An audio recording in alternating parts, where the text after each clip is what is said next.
Un apatride est quelqu'un qui n'a pas de nationalité, pas de citoyenneté. Aucun État ne considère l'intéressé comme son ressortissant.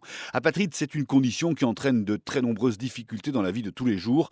Pas de droit de vote, bien sûr, mais difficultés pour travailler, accès à la scolarité et aux soins très limités, presque impossible de voyager. Alors comment peut-on devenir apatride? Il existe de très nombreux cas de figure. En voici quelques-uns.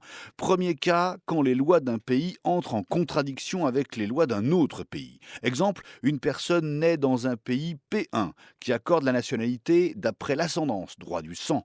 Mais voilà, les parents de cette personne sont ressortissants d'un pays P2 qui lui accorde la nationalité d'après le lieu de naissance, droit du sol. Mais la personne est née dans le pays P1. Résultat, cette personne se trouve apatride.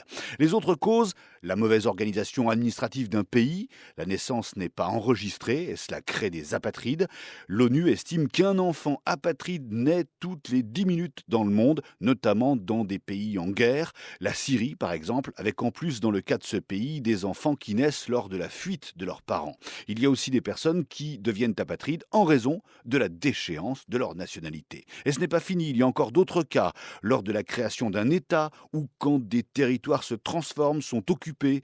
Exemple, à Jérusalem-Est, annexée par Israël, les Palestiniens de cette partie de la ville ne sont ni citoyens d'Israël ni de Palestine, ils sont apatrides. Ils ont juste une carte de résident qui peut leur être retirée s'ils partent trop longtemps de Jérusalem, particulièrement à l'étranger. Les apatrides se retrouvent très souvent dans cette situation car victimes de discrimination. En Birmanie, la minorité Rohingyas, c'est-à-dire des centaines de milliers de personnes, sont apatrides.